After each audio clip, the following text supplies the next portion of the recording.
Well, you have to know, first of all, that I only joined the Utah legislature on January 31st. We were a week into the session, and the person who was my representative found out he actually moved outside his district 2 years previously. And so we had to have a special election, and I joined the legislature. I had been a political blogger before then and an activist, and so I was very, very involved with the Tea Party movement. So philosophically, I'm on the far right, actually. Although after this debate, I would say I'm not quite as far right as I thought I was. But one of the things that was really interesting to me is in Utah, we are a very conservative state politically. So we believe in free market principles, and we believe in limited government, and we believe in individual choice, accountability, those types of things. And so when we had this compact, certainly it was something that everybody on both sides of the immigration debate said, yeah, we agree with that. The implementation, however, was something that was quite different. And we split in the legislature quite vehemently, actually, along some interesting lines. There was no true delineation between this person is a more moderate Republican and this person's a more conservative Republican. We had some of our most conservative Republicans voted for what we call our guest worker bill, and some of them voted against. And so it was a process by which we were trying to figure out what's a workable solution for Utah. So we do have an enforcement bill in Utah that we passed this year, but we did it in conjunction with a guest worker provision. And some people don't like that nomenclature, and perhaps it'd be better called the Illegal Immigration Accountability Act. Because what we said in that act is that you must, if you are in our state illegally, we want you to come forward, you must register with the state, do biometric identification, so fingerprinting and facial recognition, so that we have that on file. And we want you to pay taxes, we want you to contribute, we want your employer to let us know where you are. If you disappear and you don't show up for work for X period of time, the employer will report you missing.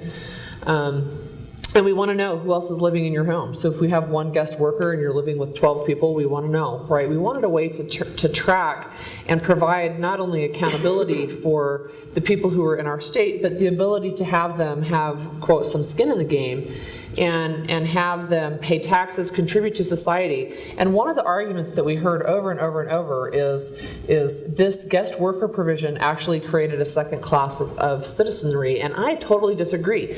I think that maintaining the status quo is what perpetuates a second class, because they are a group of individuals who feel like they cannot call the police when a crime is committed, because they might be reported. And in fact, we've had several instances in Utah where there was a crime committed and the person who reported the crime was deported because they were here in the country illegally.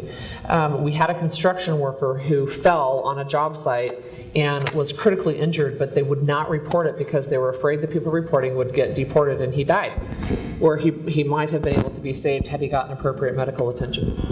So we have, I believe we already have a second class of citizenry, and one of the things that really started to bother me a lot was conversations that I would hear in gatherings that truly were racist, and that's very offensive. And if you talk to the people who oppose this type of accountability program, they will tell you that they're not racist, and some of them are not, but some of them very much are.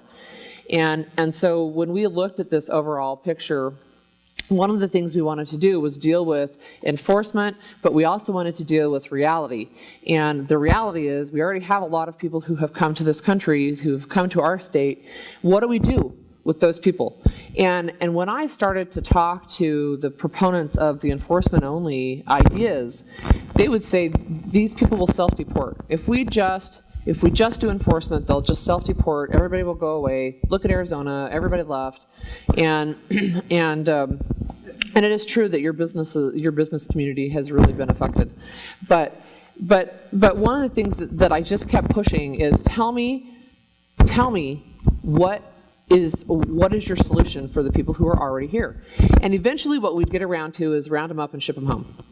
And I just said that's not acceptable. Okay, and number one, it's all moral reasoning aside, which is actually a good component, it's not fiscally responsible.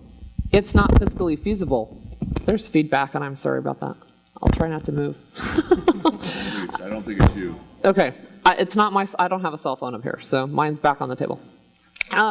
This is not limited government, and this is not fiscally feasible. How are we going to do this? What are you going to do? Door to door, and you start knocking on doors and asking people, show me your papers, and by the way, do your neighbors have papers? Tell me how we do this.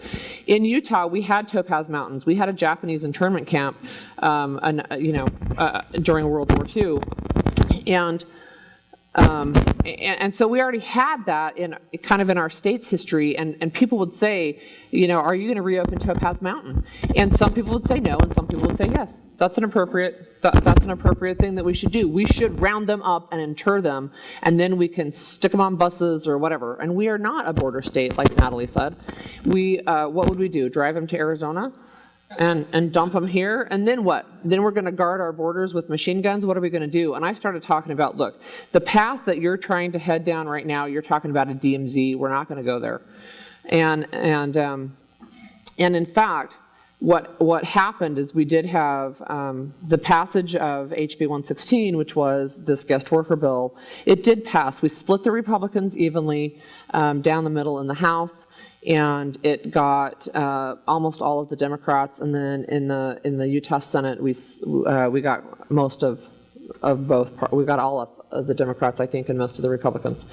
But what happened was it has become, I think, something that has been probably similar to some of the things that you have seen in Arizona. So I, for example, was not a sponsor on the bill. I did not speak to the bill while we passed the bill. We had hours and hours and hours of discussion. I did not go lobby the bill, but I got 1,000 emails and Facebook messages taking me to task for voting for the bill. I've been called a traitor. I've been told I should go to prison for treason for the rest of my life. I've been told, and it has been in the paper, that I am the number 1 or number 2 target to take out from the Tea Party. And people have actually gone back and asked people, look, Holly didn't speak to the bill, she didn't sponsor the bill, why are you going after her so strongly? And their answer is, she was one of us and she's a traitor. Yeah. And the reality is, I've been willing to, kind of plant my flag and say, look, we need some reasonable solutions, and we need to be, I think, realistic in what we're looking at. And then I've been willing to talk about why I voted for HB 116, and it has made me a huge target. It really has. And I don't regret that. I don't regret that. Because at the end of the day, this is the best solution for what we've got right now. It is the best solution. Now, there were 2 reasons, actually, that I voted for 116. One of them is the reality factor. We have people who are living in our state. We are not going to round them up. We are not going to ship them home. Let's talk about the baby who came here at 6 months old and is now 23 years old, has 2 kids, has been doing daycare out of her home. I was at a debate with people on the other side, legislators on the other side of this issue, and somebody from the audience said, what do you do with that person? And the person who was anti-116 said, you ship them home. And she said, well, home is Utah. This is where she's grown up her whole life. And he said, I don't care. She goes home. And if she wants to keep her family together, she takes her kids with her. And for me, I just go, that's ridiculous. And let me just tell you my personal background. I am an adoptive mom. My husband and I have a very large family, and we adopted kids internationally. So we have gone through the legal process multiple times in multiple countries, and the information you heard in the first panel is absolutely accurate. There is no process that's smooth. Not even for adoptive families. There's no process that's smooth. There's no line to get in. There's no, reasonable way to say, great, I want to come here. We used to have a working guest worker program in the United States, the Bracero program. It ended when the labor union said they're taking our jobs and pushing down wages. Well, guess what? That's what they say in Utah.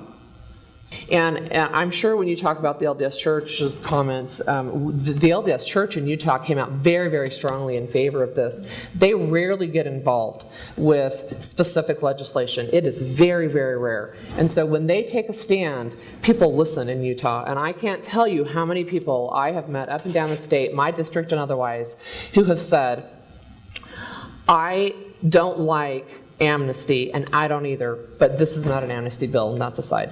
But they said, but when the church came out and said, we support this bill and the principles behind it, they said that's enough for me. I understand, maybe I don't understand, but I'm going to try and figure out why my church says this is a good thing. And I think that that has had a real effect. I mean, and they are very strongly worded, there is no question, and yet you will still have people say, well, I don't really think they support it. It's like, yeah, it's pretty clear. They really do. And so the LDS Church definitely had an influence in this particular bill passing. I was not one of the legislators who was lobbied by the LDS Church on this bill. In fact, no one lobbied me. I made the decision on my own because I looked at, again, reality, so that was the number one thing that I was mentioning to you. And then the number two thing is we wanted to send a message to the federal government.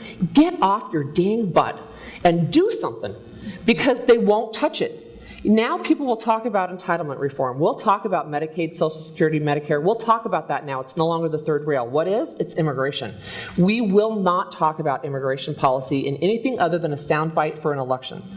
We will not see proposals. We do not see stuff coming out of DC. And in Utah, we had passed 4 resolutions out of 5 years saying, federal government, please do something about immigration. It's your job. We acknowledge it's your job. Please do something about the failed immigration policies of the United States as federal government.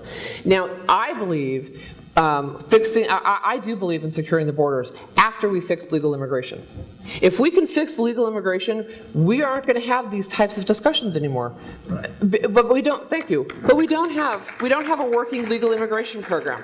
So the other component with why we passed this bill was to get the federal government's attention. We got our federal delegation's attention, and we got the federal government's attention. If we had passed another resolution, you know what would have happened. It would have been round filed. Thank you so much for submitting your letter to us. We really don't care, But when we passed a law that said Utah is going to take back its 10th Amendment right to sovereignty and deciding who we can employ in our state, and we do have a Supreme Court ruling. You guys know this in Arizona. We have a Supreme Court ruling that says states can decide what happens with employment in their state. Well, we've decided in Utah we want to allow people who came to the country illegally to be employed lawfully and above board. So we've gotten some attention, but mostly the federal government just wants to ignore the problem and hope it goes away. I don't believe in a blanket amnesty program. I do not. I do not believe in rewarding people for quote illegal behavior without some sort of contribution or remuneration, right? Some accountability for saying, yes, okay, I agree. I crossed the border illegally. It's an infraction. If I speed, I get a speeding ticket sometimes, right? And that's something that's reasonable. Our fine, and you saw earlier the fine for the federal, for crossing into the country illegally is $250. Our fine is $2,500. I mean, we made this so that people can say, look, we're serious. We want you to know this is not something that we consider we're giving you a free pass. This is something where we want you to be accountable and to be responsible, but we also realize that the majority of people who are coming to this country are not coming here as drug runners. They're not coming here to rape people. They're coming here to work and get a better life. And some of the rhetoric that happens is every time there's a crime committed by an illegal immigrant, I have somebody who says to me, see, you love it when stuff like that happens. How ridiculous is that? Nobody loves it when stuff like that happens. We all want to be able to keep the criminal element out. Of course we do. But this particular bill doesn't have anything to do with the criminal element. In fact, we have the enforcement component that makes it stronger. That we're not going to go after the people committing civil infractions. We are going to go after the felonies.